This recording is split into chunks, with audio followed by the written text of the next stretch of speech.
It became known about the filming of this series based on Twilight.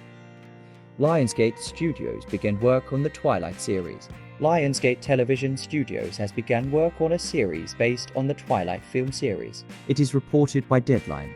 According to the publication, the production of the project is at an early stage. It is known that the show will take part writer Stephenie Meyer, the works of which was filmed a series of paintings about vampires. The crew will also include executive producer Eric Fake, who has adapted Meyer's book. Before, plot details, as well as the cast of the project, is not disclosed. It is reported that the studio is now searching for a screenwriter.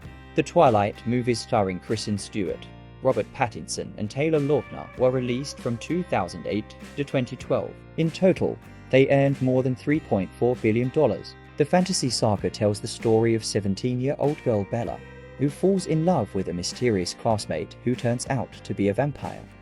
The first part of Twilight began with a girl moving from her mother, who is settling her personal life, to her father in another city. Bella goes to school and meets new people, but her attention is drawn to an unusual family that keeps away from everyone else. What fascinates her most is Edward Cullen. She tries to figure out who he is. Once she solves his mystery, she realizes that nothing can stop her from being with him, and he lets her into the vampire life. Stephenie Meyer, author of the Vampire Saga, also made an appearance in the film. She appeared in the scene when Charlie and Bella meet at the coffee shop. Meyer played the woman behind the counter. The most exciting scene of the first part is the fight in the ballet studio. Props for the picture used honey and chickens to imitate human flesh. Well, the most touching scene is Bella and Edward's first kiss. In the second part of the saga, Edward Cullen decides to save his beloved from the problems of the vampire world. He leaves and appears only in her memories. Taylor Lautner's character, the werewolf Jacob, is revealed in this part. Throughout most of the movie, he tries to get Bella's attention and show his feelings. Who will Bella choose, the vampire Edward or the werewolf Jacob? This problem is resolved as the vampire Victoria tries to kill Bella in an attempt to avenge Edward for the death of her lover James. Two clans of werewolves and vampires rise to the girl's defense, and Bella herself, in turn, makes a choice. She only wants Edward. After filming, actor Taylor Lautner admitted that the most difficult for him was the scene when he had to carry Kristen Stewart for hours in the pouring rain.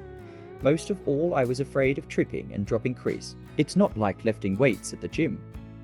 According to the readers of the saga, the third part was the best adaptation among other parts because the plot is almost identical to the book, and the movie is also rich with amazing special effects and scenery. The penultimate part of the saga begins with a happy and long-awaited moment, the wedding of Bella and Edward. There were stories surrounding the wedding scene and its details, Bella's hair, ring, and dress. Fans eagerly awaited the first shots from the set and details of the episode. The characters are on their way to a happy wedding trip, and Bella gets pregnant. A vampire develops inside of her and drinks her blood. The viewers of the film were shocked by the sight of a haggard Bella during pregnancy. The image was very naturalistic. But the most intense scene of the film is Bella's delivery and her rescue. To bring his beloved back to life, Edward makes Bella a vampire. Robert Pattinson for 6 months before and during filming followed a strict diet and worked out at the gym. As he admitted later, he wanted to look more masculine for the scene of Bella and Edward's first wedding night, which came out very passionate. That's all. Thank you for your attention. Don't forget to like, subscribe, and turn on notifications so you don't miss new videos.